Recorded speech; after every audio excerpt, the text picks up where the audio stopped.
All right, our next speaker is Elizabeth Surovic, who's supervised by Terry Ord. She's going to present her PhD introductory talk, Rise of the Blennies. Elizabeth is currently working on preserved land blennies, but she hopes to see them out in the wild soon.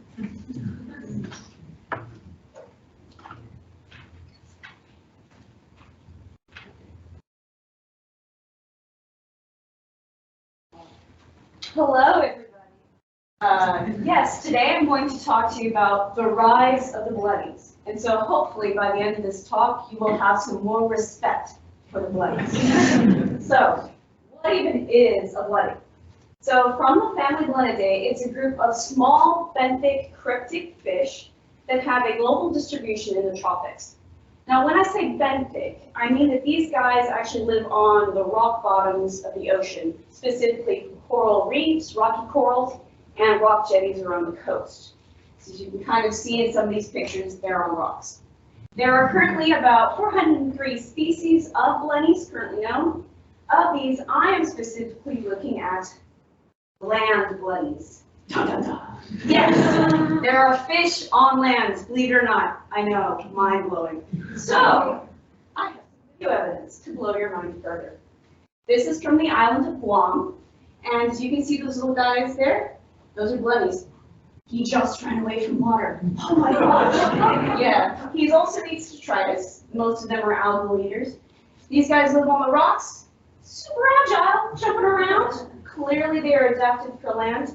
The little rockles here where their burrows generally are, they just kind of slither around, jump around. One of the big questions I get about these guys is, how do they breathe? Well, these guys breathe through their gills and through their skin. Okay. So with that, let's learn a little more about land blennies. So these land blennies, there are currently about 26 different species of land blennies. They also have a pretty wide distribution like their family.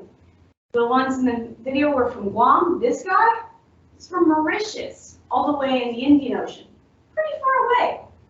So let's learn a little bit about their life history. So generally what happens is the male will pick a rock hole a little bit above the high tide watermark, about here somewhere. Okay. So he picks a hole, female comes, lays eggs, male goes back in, fertilizes eggs, and then for about 7 to 10 days, there's an incubation period and the male guards the hole. Because of where it is at the water line, the water kind of sweeps a little bit, keeps the male moist. After the 7 to 10 days, the male leaves, and then eggs hatch. The water then can come in because there's no male guarding and can sweep the eggs out or the larvae out into the water. They just kind of passively float in the water column. This lasts for about 30 to 90 days. This is an aquatic larval stage. Okay. So after the 9-day period, these guys then will settle back on land, generally rocky shore like here. They move out of the water and they never go back to the water again. Okay. These guys mostly live on land, ergo their name. Generally they live for about 2 to 5 years, and only that 30 to 90-day period are they in the water. So with that in mind, how are they conquering the world? So these guys are in the Pacific and the Indian Ocean, as I stated. All these dots represent locations of land blennies. Okay. So how are they getting around? There's about 14,000 kilometers from farthest in the Indian Ocean and the Pacific. Okay, pretty far distance. So there's 2 different hypotheses on how this could have happened. And the most logical is the dispersal via island hopping hypothesis. So in this hypothesis, basically you pick an island, let's say Guam, for example. On Guam you have an aquatic ancestral blenny. This aquatic ancestral blenny evolves into a land blenny. Okay? This land blenny then establishes and colonizes that island. Then, because of the larvae float along to the next island, establish, colonize, float again, establish, colonize, so on and so forth. So this is the first hypothesis. The second hypothesis is the in situ or repeated evolution hypothesis. If the dispersal is not possible, then basically that means that at each of these different locations, there was an aquatic ancestral blenny. And each aquatic ancestral independently evolved into a land blenny. Okay, so you have once versus many times of this evolution. So what I did to test these hypotheses is I actually looked at the land blenny's larval dispersal using ocean surface current models. This is a visual or an illustration of what this approximately looks like. This is Plastica Drift specifically. I basically picked a location. The little rubber ducky represents Guam. I stuck some larvae into the water and let them passively disperse and saw where they ended up. If they ended up in an island in the 30 to 90 day period, then dispersal was happening. If they can't make it in that time, then in situ must be happening. Okay. Here are some pilot results. So again, these are very pilot, okay? So basically what I found so far is that I picked Guam. The reason being is because we know Blennies are there. So that's a good place to start. So I then lifted Guam. I stuck 22 larvae in the water and let them passively float for 90 days, which is the longest time they could be in the water. So when I did that, I let them go, and they didn't hit anything. That's weird. Okay, so why don't I go backwards? So the thought is that maybe they came from somewhere to Guam. Maybe if dispersal is happening, right? So I then looked to Guam for 90 days, and they still didn't look like they're coming from anywhere. So that's really weird. So basically, my preliminary results are showing me that potentially in situ is happening. It's very strange, and again, this is very preliminary data. So in the future, I'm going to look at adding more larvae to the water, at least 1,000. That'll give me a more accurate picture of what the larvae are doing. I'm also going to look at multiple islands. Looking at multiple islands, considering they have such a wide distribution, will give me a better picture of globally how are they getting around. And then I also intend to look at years.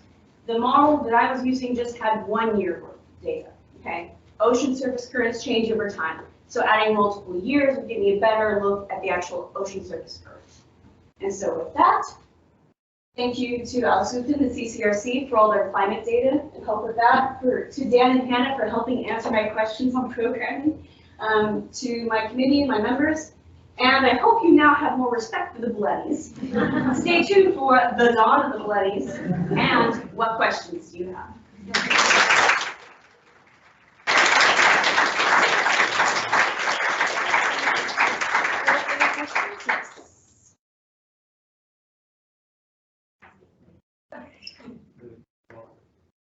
A situation where you've got say the Philippines, really not through time.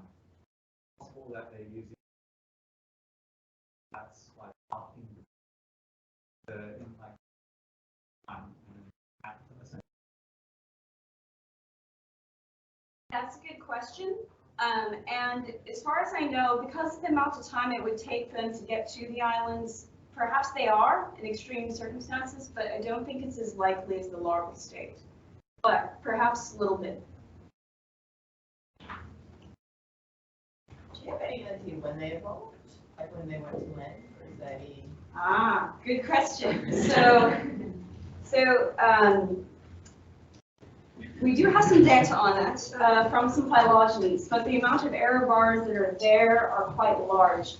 So approximately, as I understand it, and this is unpublished data, still kind of very loose, we need more analysis.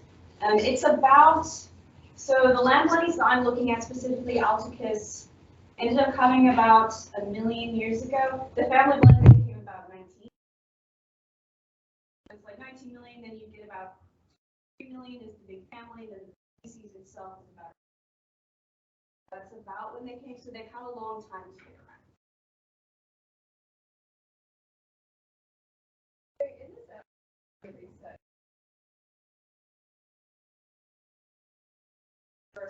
Just because it is the more logical of the two. It is the simpler. It'd be very hard for that to be repeated evolution, although there does seem to be in Blennies more of a likelihood. Sorry. Great talk, Elizabeth. Really like your presence on stage as well. I wanted to ask, how stable is that 90 days and whether that time through evolution actually got a shorter dispersal period or has it got longer, and is that because they're localized? Maybe that means back to the island. That's a good question. So it's actually kind of hard to tell in the literature. So why it's 30 to 90 is actually a lot of the land Blennies seem to be about 30. It only seems to be an extreme since 19. I do not know if it has changed over time. Not a lot has really been done on how long the larval stage is of the Blennies, but generally, it's hard for me to say. I need to check some more. I'll definitely look at that. Hello, this is a great presentation. I had a question about if you knew anything about the phylogeny of Blennies and whether it's well resolved and whether the land Blennies are all monophyletic or intermixed with other Blennies. That is a great question. So before I began my research into actually have. So I actually had an extra slide of a phylogeny. Oh, do you want me to? I'm sorry. Okay, but basically, we don't know a whole lot about it. We do have somewhat of a phylogeny. I know Terry and the Ord lab did back in 2016. There was a paper written about repeated evolution of amphibiousness in fish, and there was a phylogeny of Blennies in it. And so far that we know, a chunk of them are one general population, but they have kind of changed. Are you trying to get me up in full? But yeah, so it's there you go. So we have evolution of amphibiousness in Blennies. This was Ord and Cook paper, 2016, in case you want to look it up. But it's so it depends on the island. There was not kind of island as well as different species. There's basically two big genera that have terrestriality, and they're pretty closely related, actually. But it's kind of evolved over time, and there's a few that are in the process. Does that answer your question? Yeah. Awesome. I know there was many more questions, but we're